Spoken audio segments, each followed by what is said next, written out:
Now, the Duval Rundown, driven by Jacksonville Chrysler Jeep Dodge Ram Westside, home of the lifetime warranty. Good morning. Welcome to a Monday edition of Duval Rundown. I'm Hayes Carline. Please be joined as always with Frank Frangie, voice of the Jaguars and host of the Frangie Show. Frank, good morning. Another Jaguars victory. I guess we'll just have to get used to breaking down wins. Yeah, and I tell you what, breaking down wins and breaking down Nick Mullins. Okay, I think the Nick Mullins era. Do you realize he's finished 3 of the last 4 games for the Jaguars? That never happens in the NFL. So they're not only winning, they're winning comfortably. Now, obviously, the Colts had the bad break of all bad breaks. We'll get to it in a minute. But no, the Jags are playing at a great level. I mean, I tweeted this last night. They lost that game in Houston. They blew a 19-point fourth-quarter lead. We all know the story. And everybody was jumping off bridges, and the world was coming to an end, and same old Jaguars. And that team didn't flinch. They've won 4 in a row. 3 have been blowout wins. They're playing at a great level. All 3 phases are playing well. That whole complementary football thing was really on display yesterday. They're playing at a great level, Hayes. This is a great time to be a Jaguar fan. Yeah, and I mean, you look at the toughness and maturity that this team continues to show. It's really remarkable. I mean, compared to where the franchise was a year ago at this time. I know Liam Cohen's not going to win Coach of the Year. I know that's going to go to Mike Vrabel in all likelihood. But my goodness, what an unbelievable job that Liam Cohen has done. And you're right. And I thought it was really interesting yesterday in his post-game press conference. He said, Houston ultimately was good for us. And it's hard to argue because of how well they have responded. And Travis Etienne at his post-game presser said, that Houston loss still haunts us. Like, I still think about it even after we win these games. It really has become as low a moment as it was in the season. They've really used it as jet fuel, and they've taken off, and they now are in sole possession of the AFC South lead as we go into mid-December. Yeah, I want to go to the first thing you said. You're right about the Houston game, but I want to go to the first thing you said about Coach of the Year. Listen, good for Mike Vrabel and Sean Payton. There's a lot of coaches that have had good years, and I applaud them all. I'm like you, I'm more concerned about what's going on here. If you think about where the franchise was, and again, I wasn't as down on Doug Peterson as others were. I think Doug's a good football coach. But the bottom line is it was broken, whether it was a Doug-Trent disconnect, whether it was Trent, whatever it was. It was a disconnect. The team only won 4 games. They weren't in a good place last year. So in comes this brand new EVP, Anthony Baselli, who's been around it forever, but he's never been an EVP before. He was a broadcaster with us. Along comes James Gladstone, who had been an assistant GM, but it had never been his show before. And here comes Liam Cohen, who had been a play caller. And in year 1 of these guys coming together, and give Shad Khan credit because he built that. In year 1 of these 3 guys coming together, what an amazing thing they have built. It's one of the best teams in the NFL. It's one of the most confident teams in the NFL. Nobody talks, like they said in the postgame yesterday, nobody talks about this team, and that's fine. Let them talk about all the other teams. But if you take a close look at what's going on here, it's an amazing story, Hayes. It really is. And tribute to all those guys for making this all happen. And by the way, the job's not done. And I still think there's good things ahead. But where we are today, it's really amazing where these Jaguars have come and how this new regime from the first, they haven't gotten them all right, but from the first day, they knew what they were going to do, and they built something special here in Duval, no question. Absolutely. And just to recap for fans that maybe went to bed early last night, so Houston stunned the Chiefs in Arrowhead. So the Jaguars in sole possession of the AFC South lead, 1 game up on Houston, who is incredibly hot as well, and Indianapolis, who, in light of the Daniel Jones Achilles injury, Frank, it looks like that might be it for Indianapolis. They've gone from the 1 seed about 5 weeks ago. They are now out of the playoffs. They are the 8. Houston is the 7. And so in looking at it, we know Indianapolis's remaining schedule. It starts with a trip to Seattle this week. Good luck with that, with Riley Leonard. So the Colts are out of it. And the Texans' schedule isn't bad. The Texans play the Cardinals Sunday, who are 3-10, like the Jets, the Jaguar opponent. But as you start to really look at it, this season's going to end in the tournament, because with Baltimore losing yesterday, they're 6-7. The Chiefs are 6-7. As we mentioned, the Colts are 8-5, but they're on the outside looking in and probably getting ready to take on even more losses than the streak that they're already on. So as you look at it, I mean, the division title would obviously be amazing. And the Jaguars are in great shape to claim it. But it's just stunning to me that we're in week 14, and you can basically, I mean, say with 95% certainty, in some form or fashion, this team is going to be in the playoffs in Liam Cohen's first year. Yeah, I don't think there's any doubt about that. I mean, they could collapse, but they don't seem to be that team. It's really interesting the way the division, back to let me kind of take apart some of the stuff you just said or unpack some of it. By the way, the Texans were better than the Chiefs last night. I mean, watching that game, it was amazing. Just they were more physical, better football team. But here's what's really interesting now. There's 4 games left, right? You would think it's going to be hard for the Colts. Riley Leonard wasn't bad for a rookie yesterday, by the way, but he's a rookie, hadn't played. It's going to be hard for them to navigate a tough final 4 games. So you would think it's going to be hard for them. That I agree with you. The Texans and the Jags, there's 1 game separating. The Jags are 1 game ahead. They've split the head-to-head. Think about this. Both have home games where they're going to be prohibitive favorites. The Jags have the Jets and the Titans at home. They're going to be maybe double-digit favorites over both, certainly prohibitive favorites. The Texans have the Raiders and the Cardinals at home. They're going to be prohibitive favorites. So let's say chalk holds and both teams win those 2 home games where they're going to be significantly favored, all right? Then both teams have a game at Indianapolis. We'll see how Riley Leonard does, but both teams have a game in Indy, so that's the same. So it may come down to the Jags have to go to Denver. The Texans have to go to the Chargers. That might be, and remember, we have a 1-game lead now. So it might come down to what happens if the chalk holds, and if both teams win in Indy against a rookie quarterback, it might come down to what happens when the Jags play at Denver and the Texans play the Chargers. So, and I'm getting ahead of myself, but it's just interesting that that's the way it plays out. Back to your point, regardless of who wins the division, it's very unlikely the Jags aren't in the playoffs. I do believe they're going to win the 2 home games where they're going to be big favorites this week against the Jets and at the end of the year against the Titans. That's 11 wins. 11, if nothing else happens right, and they get to play a rookie quarterback in Riley Leonard, they're going to be an 11-win team in year 1. It's an amazing season they've put together. It truly, truly is. Yeah, and Trevor Lawrence said something interesting in his post game yesterday, too. He said, we're a complete team, and they've really become that. They've become a team that can beat you with special teams. We've seen that. They have an elite kicker, elite punter, elite return game. The offense has been able to run the ball at a pretty good clip all year. The passing game has become, I'd say, opportunistic, is doing some good things there and getting better, so they can hurt you in both elements of the offense. Defensively, they went into yesterday leading the NFL in rush defense. I can't imagine they lost that. They held Jonathan Taylor to 74 yards on 21 carries, a 3.5-yard average. He was averaging 5.7 yards a carry entering yesterday's game. So the Jaguars did a magnificent job on Taylor. So that run defense is elite, and they're starting to get healthy. So, I mean, it's really a team that is proving with the way it can win the turnover margin, which it won again yesterday by 2, 3-1. It's really becoming a team that in pretty much every element is somewhat formidable. And in some of these areas, they're frankly among the best in the NFL. Well, let's talk about a few things about it. What's that old phrase? I always get the phrases wrong.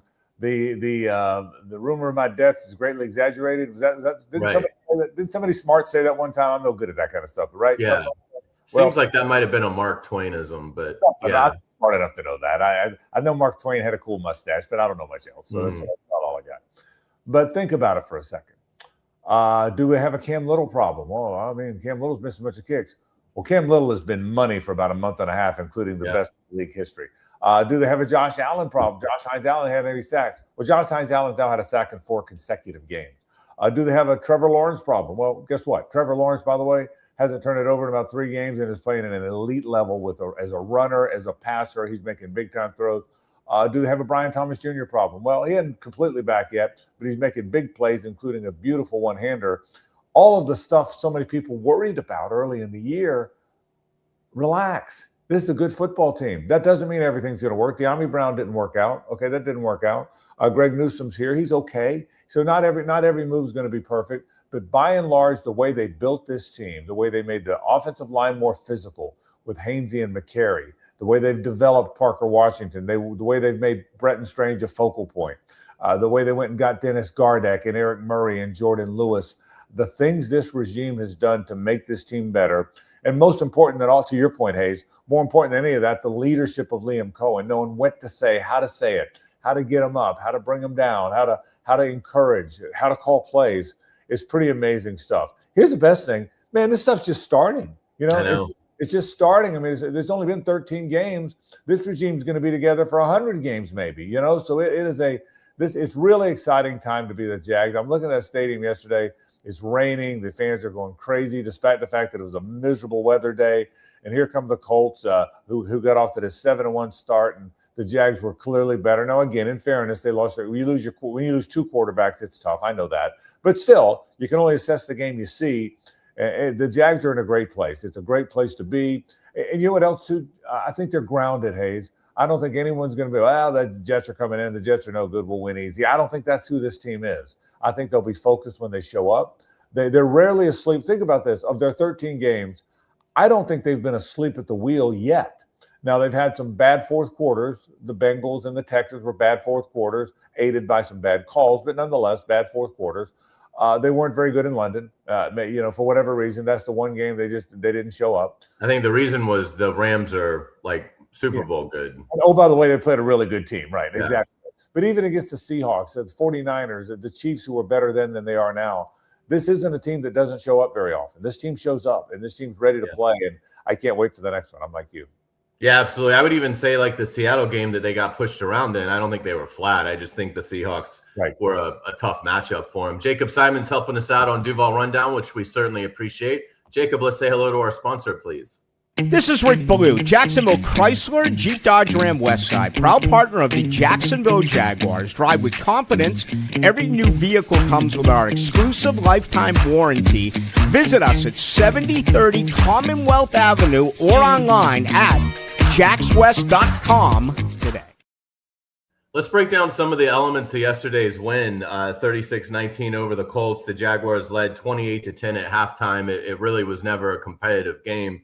And let's start with Trevor Lawrence, 17-30, 244 yards, 2 touchdowns, no picks, a passer rating of 105.4.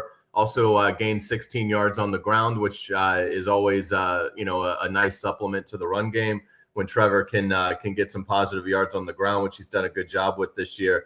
And the biggest thing for me yesterday with Trevor Lawrence, because I thought he played outstanding, the Jaguars converted 7 of their first 13 on third down, and had 5 plays of at least 26 yards. They haven't been explosive to that level very often. And while being very protective of the football, it's got to give you a lot of encouragement that, the light continues to turn on for Trevor Lawrence. And obviously his comfort seems to, be growing. The wristband that they went to after the bye seems like it's helped. And Trevor Lawrence playing almost decisively, almost carefree, and it seems like he's not playing with a bag of bricks tied around his leg like we've seen in with some former staffs. Yeah, that's an interesting point. I hear you. I'll say this about him: if you think about this, I told you this before. He's always the guy that hit a bunch of home runs. He just had too many strikeouts, right? He's always the guy that could make big plays, but he had too many turnovers, too many bad plays. Well, he's reduced to bad plays. I don't know that he's ever going to be a super high percentage passer. I don't know he's ever going to be 25 of 28 very often because they throw the ball down the field, and that was obviously a point of emphasis yesterday. But, boy, he makes some big-time plays. I mean, some of the throws he makes, some of the third down throws, to your point, Hayes, are really good. He knows when to run on third down. He knows where the sticks are. He knows when to get on the ground. He knows when to get out of bounds. He knows when to lower his shoulder and get those extra yards. He's becoming a really complete football player, not just quarterback. He's a very complete football player, and you really see it. Some of those throws he's making. I mean, he's making some big boy throws now. He's got confidence. I thought yesterday it was phenomenal. With a wet ball. How accurate he was downfield. I think so, too. Think about, and I've always said this about him. If you really back up and look at it, he's in his 5th year in the league. He's had 3 head coaches. He's had 3 quarterbacks coaches. He's had 4 play callers. He's had a revolving door at wide receiver. Sometimes you say a quarterback doesn't have the receivers he had last year. This guy doesn't have the receivers he had last month, right? But he's still continuing to play and grow. I think he's playing great. I am a big Trevor fan. Nothing phases him.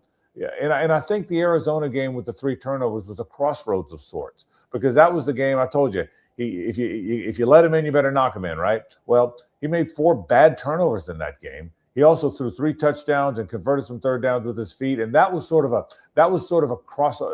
real important game for him, I thought, because despite the turnovers, he said, "Screw it, I'm still going to let it rip. I'm still going to go win the game for the team," and he's been letting it rip ever since. I see his confidence developing. He just turned 26. The best quarterbacks in the league are 27, 28, and 29 every year. He's starting to get that. Well, Mahomes is an exception, but you know the point. He's starting to get there. I really love how Trevor's playing. I'm glad you brought him up. I think he's playing at a high level, and I expect that to continue.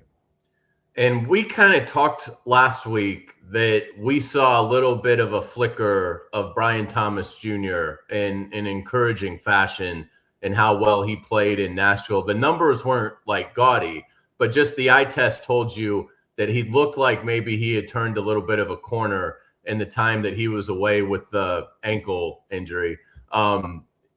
Really impressive, I thought, yesterday.